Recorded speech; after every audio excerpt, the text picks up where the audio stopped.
tidak akan mantap dengan hafalan itu saja, karena hatinya tidak akan mantap hatta yabluwa dzalikal mablawa, hatta yabluwa sampai mencapai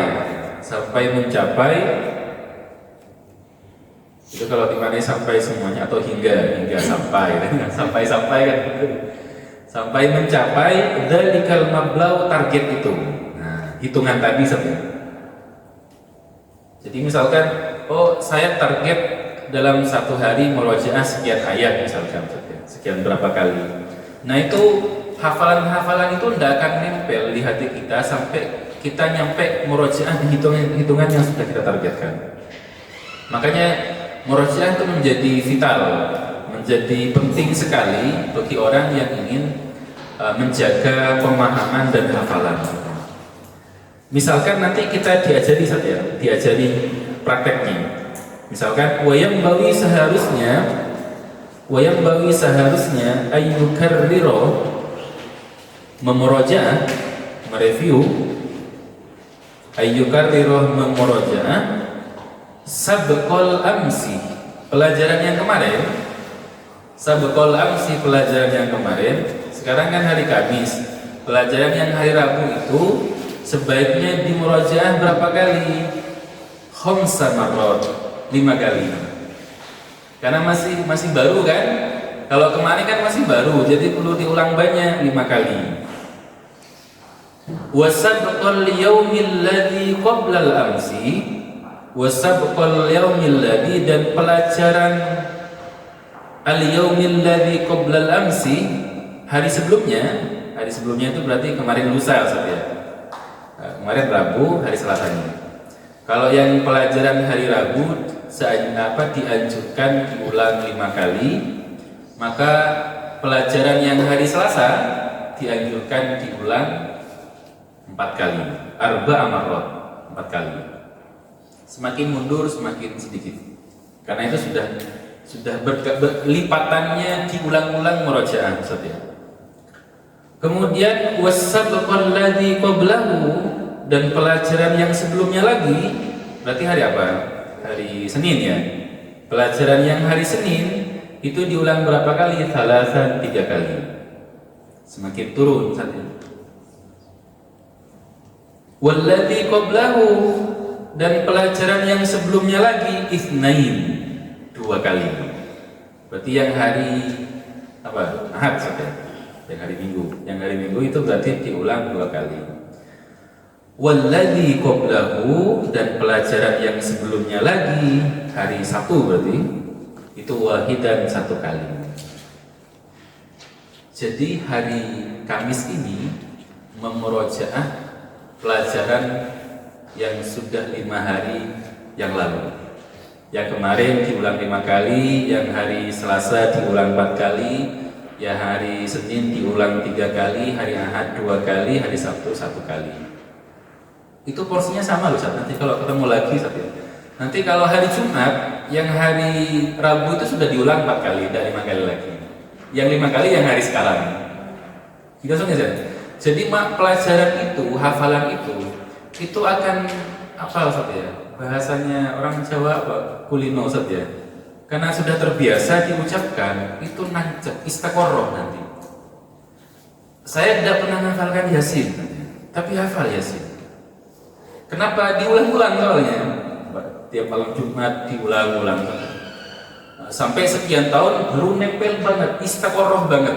Nempel banget yang biasanya itu lebih nancep ketimbang diniatkan ngafalin. Jadi proses ngafalkan itu ternyata kalah sama pembiasaan, gitu kan? Apa yang dibiasakan itu lebih nempel di otak kita ketimbang apa yang hanya kita niatkan ngafalkan terus kemudian tidak pernah diulang lagi. Makanya Ustaz, ada kalimat itu innamal ilmu bil murojaah. Ilmu itu hanya didapatkan dengan murojaah, dengan sering diulang. Saya nyusun buku Kalamuna itu Ustaz, yang bahasa Arab itu pendekatan adalah madkhul at-tabi'i, pendekatan natural. Natural itu maksudnya gini, bahwa bahasa itu tidak dalam bentuk learning, tidak bentuk diajarkan, tapi pemerolehan. Pemerolehan itu maksudnya natural. Anak kecil belajar bahasa ibunya itu tidak baik hafalkan, tapi karena setiap hari sering didengar, diucapkan, masuk, nempel akhirnya. Tapi butuh waktu yang lama, dan butuh sabar. Tapi biasanya lebih nempel. Kan tidak mungkin bayi usia setahun disuruh menghafalkan ini setoran kosakata apa ibu, apa ayah, bapak, ini enggak kan dia. Tapi karena sering diucapkan akhirnya nempel dan belajar bahasa yang natural begitu. Maka haram, tanda petik ya, haram dalam konsep ini belajar bahasa itu dengan pendekatan hafalan, tapi pendekatan pembiasaan. Sering disebut tiap hari, sering diucapkan, nanti nempel di otaknya masing-masing. Dan itu lebih kuat ketimbang yang dihafalkan. Itu yang dimaksud dengan innamal ilmu bil murajaah. Ilmu itu hanya bisa mantap saja dengan murajaah. Ada Ustaz begini, Al-Imam Al-Muzani namanya. Al-Imam Al-Muzani ini muridnya Imam Syafi'i. Imam Syafi'i kan punya murid banyak, diantaranya Imam Ahmad bin Hanbal, diantaranya Imam Muzani. Imam Muzani ini dalam sebuah riwayat memurojaah kitab gurunya, padahal sekelas ulama dulu itu kan pemahamannya lebih tajam saja, hafalannya lebih kuat. Itu murojaah kitabnya gurunya, yaitu kitab Ar-Risalah, itu selama 500 kali murojaahnya.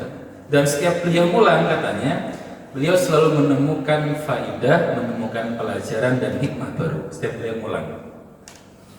Dalam sebuah riwayat yang lain, selama 50 tahun yang lalu saya ngulang-ngulang kitab Ar-Risalah karya guru saya, murojaah terus.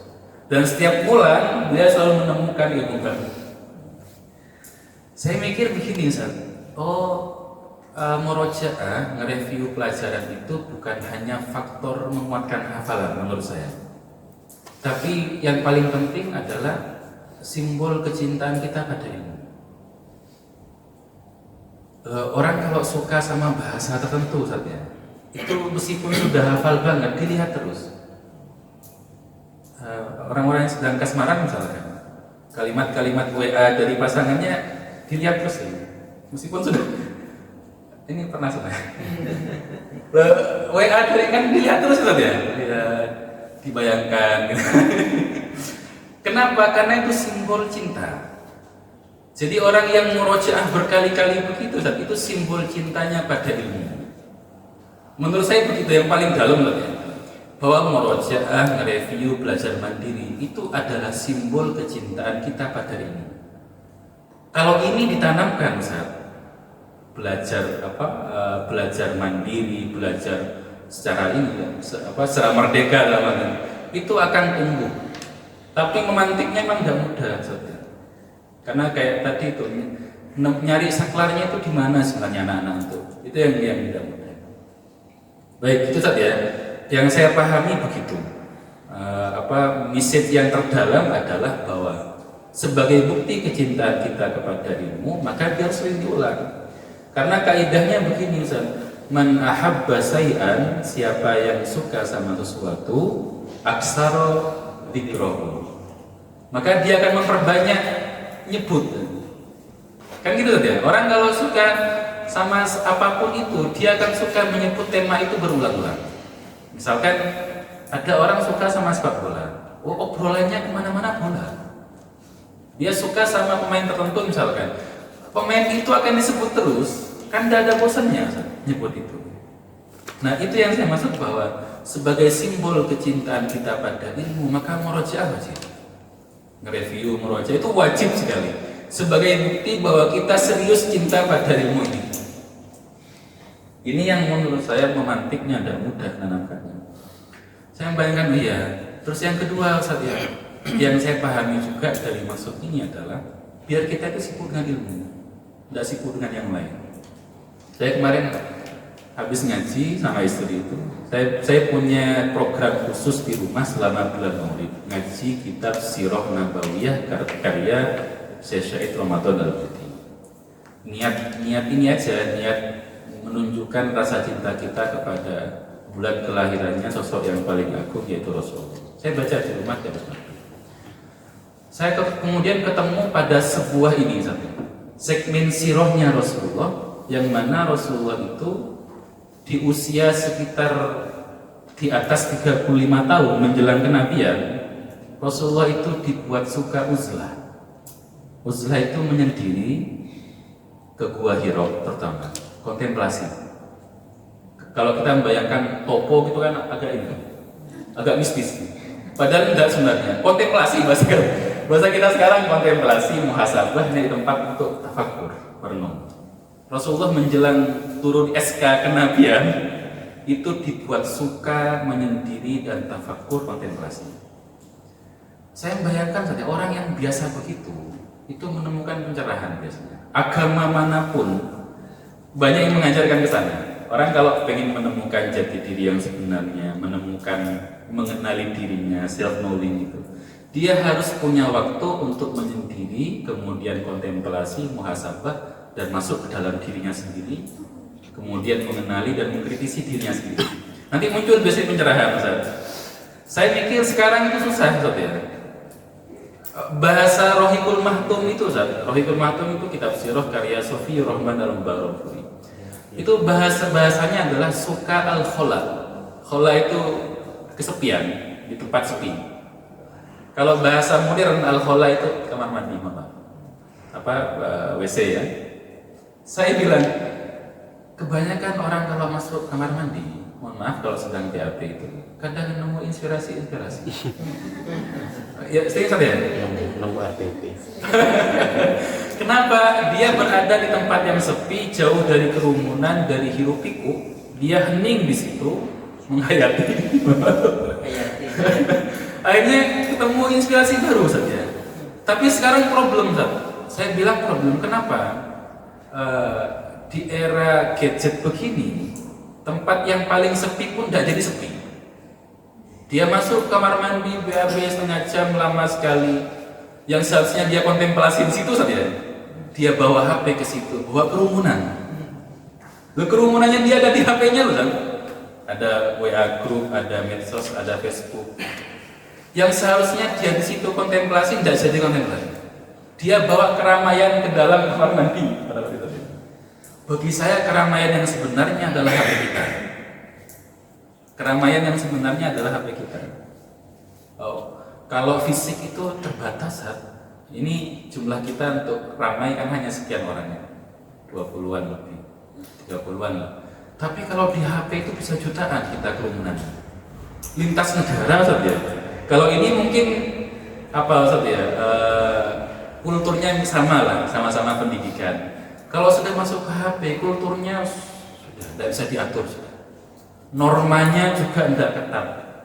Sehingga ketika orang sudah masuk ke dalam HP, dia berada di kerumunan yang paling liar. Dan itu tragisnya sering dibawa ke kamar mandi. Yang seharusnya dia dikasih waktu untuk kontemplasi malah dibawa ke kerumunan. Dan jadi ketemu apa-apa, yang ada malah ribut. Buka HP, ketemu polemik nasab tambah ruwet. Tidak jadi sepi, tidak jadi kontemplasi, yang ada malah ramai dan hiruk pikuk. Itu saja, kita lanjutkan. Itu yang saya maksud dengan murojaah itu kuncinya adalah bukti kecintaan kita kepada ilmu. Yang kedua, biar kita tidak sibuk dengan selain ilmu saja, karena sibuk dengan selain ilmu biasanya merusak biasanya. Sibuk dengan ilmu biasanya dia berkembang dan menumbuhkan. Kita lanjut. Fahada ad'a ilal khifti. Katanya penulis mengulang-ulang begitu. Fahada ad'a ilal khifti. Ini lebih membuat kita mudah hafal. Mengajar, katanya itu mengajar. Lebih mudah membuat kita hafal. Hal-hal yang sering disebut diulang-ulang itu nanti nempel dan hafalannya kuat. Saya baca Rotiul Haddad, itu tidak pernah ngafalkan, karena gara-gara di zaman corona saya baca itu tidak sampai 2 bulan sudah hafal, nempel banget. Rotiul Haddad itu model-model maksurat, tapi lebih pendek, lebih sedikit. itu dibaca dalam waktu 2 bulan di malam hari. Tidak sampai 2 bulan sudah hafal banget. Kalau saya ngafalkan dengan diniat ngafalkan beda biasanya, tidak terlalu kuat biasanya hafalannya. Itu yang dimaksud dengan fahada ad'a ilal hifdzi. Ini lebih kuat ya dengan hafalannya. Kemudian yang selanjutnya Ustaz, nanti teknis murojaahnya. Wa yambawi, dan seharusnya alla ya'tadah, tidak terbiasa, tidak dibiasakan, atau alla yu'tadah mungkin tidak dibiasakan al-mukhafatatu. Al-mukhafatatu ini dari ikhfat, bukan dari khauf. Lirih. Jangan dibiasakan lirih samar gitu kalau murojaah. Fitikror dalam murojaah. Hening banget gitu, meskipun nanti ada karakter orang yang bermacam-macam Ustaz ya. Ada yang suka belajar dengan suara keras, ada yang suka belajar dengan suara lirih. Di sini nanti di tengah-tengah yang paling bagus. Tidak baik dibiasakan belajar dengan lirih, ikhfa, dengan samar. Kenapa? Li'anna darsah, karena belajar itu, karena pelajaran itu atau belajar itu, wattikrarah, dan murojaah itu, yang bawi seharusnya ayyakuna bikuwatin wa nasyatin. Ayyakuna, hendaknya, bikuwatin, artinya bikuwah itu dengan kekuatan, energi saja. Maksudnya energi. Belajar dan murojaah itu harus antusias saja, harus energi gitu maksudnya. Wa nasyatin, dan semangat saja. Belajar dan murojaah itu harusnya adalah dengan energi dan semangat. Kalau kelemar gitu ya, enggak ini apa, enggak bangkit ini gitu ya, enggak nyala, seluruh potensi tubuh kita tuh enggak nyala. Coba Ustaz lihat cara ngafalkannya orang-orang Mauritania. Itu pakai papan Ustaz ya, pakai papan, dulu di pasir gitu Ustaz ya. Nulisnya di papan, bukan di kertas, di papan ya nulisnya. Itu jadi bawa papan itu kalau ngafalkan nanti dihapus tulis lagi. Itu saja ngafalkannya masal ini berjamaah dipandu dengan suara keras. Yang saya pahami dari maksud ini adalah untuk urusan ilmu itu harus semangat. Jangan ngajar itu juga gitu, harus energik, harus semangat, jangan lemes. Ikhfa itu sama. Mari kita buka. Muantu saja, harus bikuwah wa nasyat, harus energik dan semangat. Ini urusan ilmu gitu kan. Lo kalau urusan nonton bola lo saja, nonton bola dengan lengkap dengan apa? Wow, itu luar biasa ininya, atmosfernya. Masa urusan ilmu yang paling serius ini tidak bisa begitu. Nah, guru menurut saya guru yang keren tuh di kelas itu membangkitkan itu ya. Semangat di dalam belajar dan apa ada yel-yelnya dan lain, mungkin juga itu diantaranya. Gitu Ustaz ya. Jadi tidak baik lirih kalau ngajar, harus semangat. Tetapi Ustaz, wala yajhar, tapi juga tidak boleh keras. Terlalu keras bengak-bengok. Wala yajhar, jahron ini bahasanya Ustaz Amin benar nih. Jangan bengak-bengok. Jangan bengak-bengok saja. Jangan terlalu keras sampai yujhidu nafsahu, sampai bikin lelah saja. Bikin lelah nafsahu itu hayati lelah hidupku. Hayati lelah. Sampai bikin lelah dirinya saja. Loh, saya punya contoh Ustaz. Itu siapa ya? Zamannya Syahrin. Siapa lupa namanya. Saya kan kalau ngajar hadis gitu dibaca keras sekalinya. Bismillahirrahmanirrahim, diikuti itu. Bismillahirrahmanirrahim. An Abi Hurairah. Itu ada satu anak buan terus saja. Sampai kesannya itu tidak sopan. Tapi saya biarkan dulu. Nanti biasanya orang yang begini tidak lama keburu habis suaranya. Ini sama dengan seni lari, lomba lari. Mbak Amil yang ahlinya. Itu tidak bisa pakai jurus langsung buanter, tidak boleh. Kenapa? Dia akan kalah dulu, habis dulu tenaganya.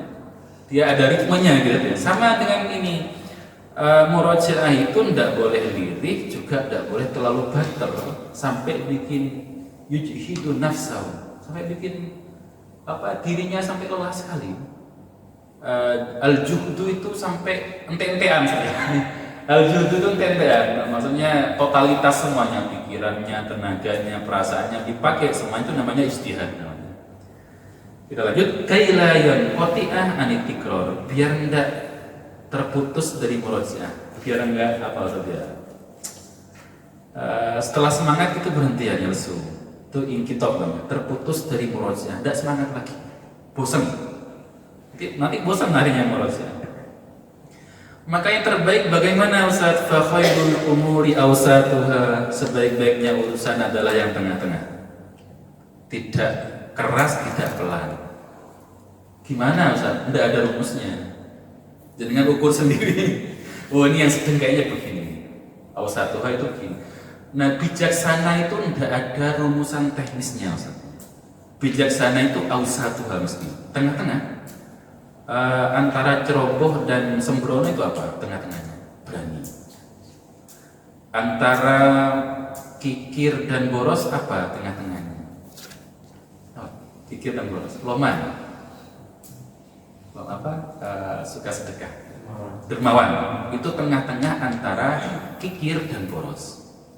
Jadi sebaik-baiknya urusan adalah yang tengah-tengah. Ya tidak sembrono kemudian dia berani maju tanpa berpikir strategis, akhirnya kemudian kalah, tapi juga tidak penakut, pemberani. Tengah-tengahnya begitu.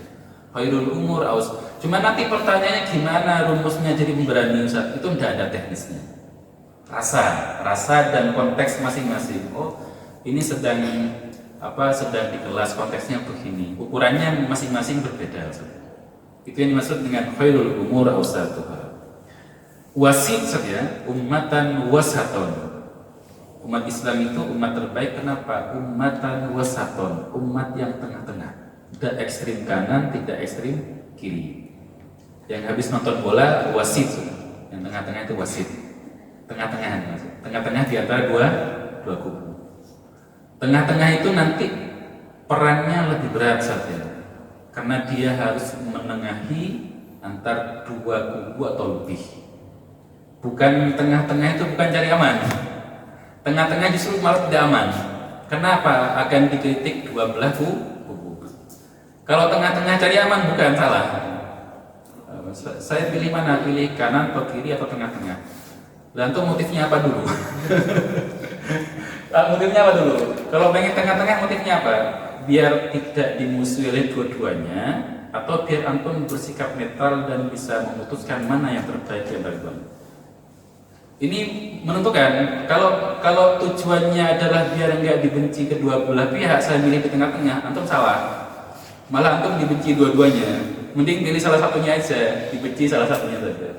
Pilih yang kanan, dibenci yang kiri. Pilih yang kiri, dibenci yang kanan. Pilih tengah-tengah, dibenci keduanya.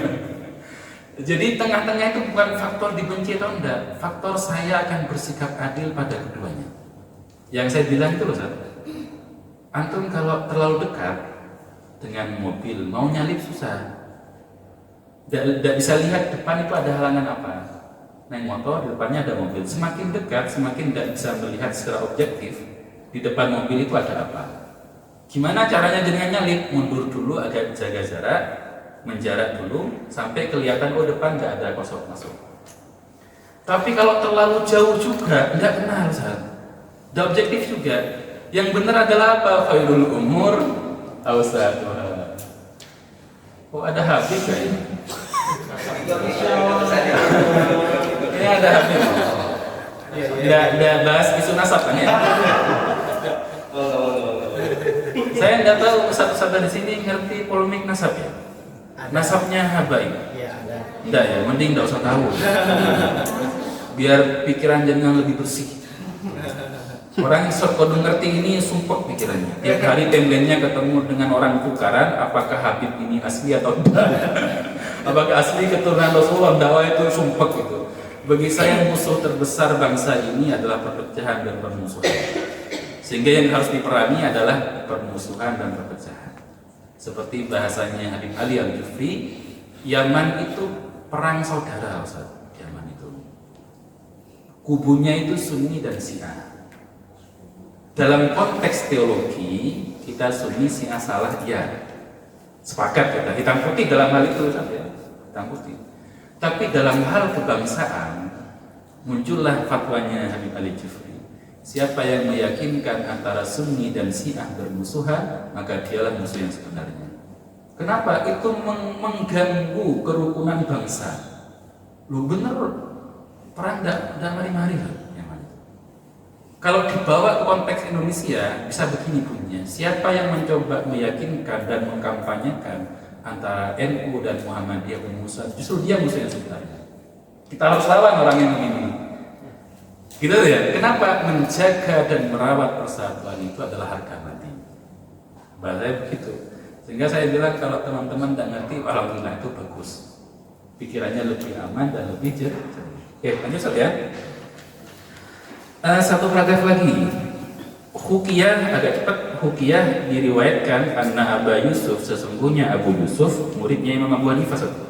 Abu Yusuf ini murid Imam Abu Hanifah, kaya sekali, jadi hakim, jadi qadhi besar, kemudian jadi ekonom besar.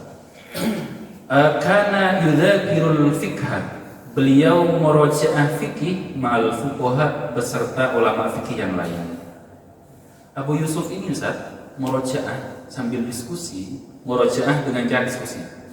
Menurut saya Ustaz, kalau mapel pelajaran Ustaz, murajaah yang paling keren dan paling dahsyat itu adalah diskusi. Coba diciptakan bisa diskusi di kamar setelah hari ini malam diskusi. Itu paling mantap, nempelnya di ingatan. Kalau di pondok namanya apa sama saya? Paling dahsyat, nempel banget dan tereksplorasi pikirannya. Nah, Abu Yusuf itu murajaah dalam bentuk diskusi dengan para fuqaha biquwatin wa nasyatin. Biquwah secara energik, wa nasyat dan semangat. Murajaahnya energik sekali saja, heboh, semangat. Wa kana sahruhu yata'ajjab, dan sahruhu itu zauju bintihi, menantunya. Dan menantunya yata'ajjab, terpesona, kagum, takjub. Yata'ajjab itu dari bahasa Indonesianya takjub. Fi amrihi, dalam hal ini, dalam urusan murajaah, menantunya itu sampai kagum saja. Kok bisa ya mertua saya sesemangat itu murajaah? Wa yaqul, dan beliau berkata, ana a'lam, saya ngerti, annahu jai'un, bahwa mertua saya, beliau ini, Abu Yusuf ini, jai'un, kelaparan, luwe, mundu khamsati ayyam, sudah 5 hari kelaparan. Tapi murojaahnya luar biasa dahsyat. Ini yang saya maksud. Urusan ilmu itu harus kita tunjukkan, harus energik, tidak boleh kelemar-kelemar. Lo ini ilmu loh, sesuatu yang mulia. Jangan lemas, jangan kelemar-kelemar, harus semangat, binasyatin wa quwwah. Itu begitu. Abu Yusuf itu 5 hari tidak makan, Ustaz. Apalagi cuma hari Kamis begini yang hanya tadi makan. Jadi kalau anak hari Kamis Senin itu saja, itu puasa. Itu kalau perlu meja itu digebrak, ayo semangat.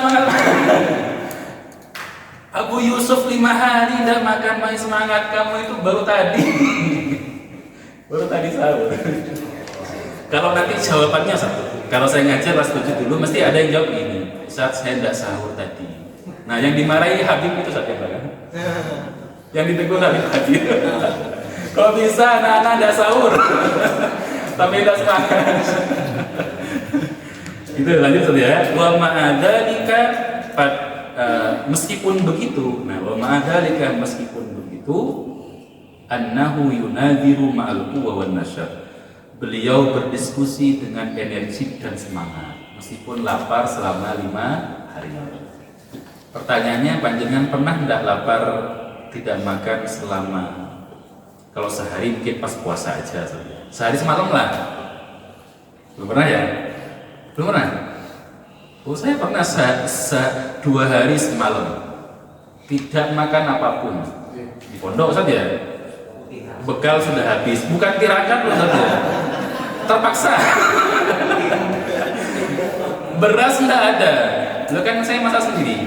Sekian kali pondok itu masak sendiri. Beras tidak ada, kompor minyak tanah itu, minyak tanahnya tidak ada. Mau minjem hutangnya sudah lumayan. Hanya milih tidak makan 2 hari semalam. Jangan tanya perihnya perut itu. Ini 5 hari. Besoknya ada yang sedekah nasi putih saja, tidak ada lauknya. Saya makan tuh nikmat sekali, Masya Allah. Lengkap dengan doanya. Padahal saya tidak biasa baca doa waktu itu. Allahumma barik lana. Orang kalau sedang sengsara emang sering mudah ingat sama Allah. Tapi kalau sudah banyak uangnya, Masya Allah. Ini kalau sudah gajian, katanya Misrak itu. Ini guyonannya Misrak. Kalau sudah gajian, tanggal 21, 22 itu mesti ada ritual makan di tempat khusus yang agak mewah.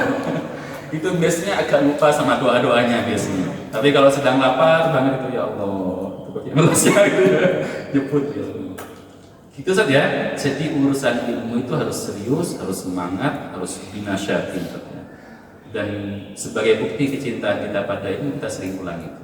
Man ahabba syai'an aktsara dzikrahu. Siapa yang suka sesuatu akan sering disebut, diulang-ulang. Begitu Ustaz ya, ada pertanyaan? Sabun. Cukup, sudah lewat kayaknya waktunya. Baik, terima kasih. Semoga dengan barokahnya ngaji, Allah jadikan kita guru pecinta ilmu yang energik, yang semangat, yang selalu dekat dengan keilmuan. Amin ya rabbal alamin. Kurang lebihnya mohon maaf. Ini Ustaz Habib Hadi ada iklan kan? Kita tutup dengan doa kafaratul majlis. Subhanallah wa bihamdihi, asyhadu an la ilaha illa anta, astaghfiruka. Wassalamualaikum warahmatullahi wabarakatuh.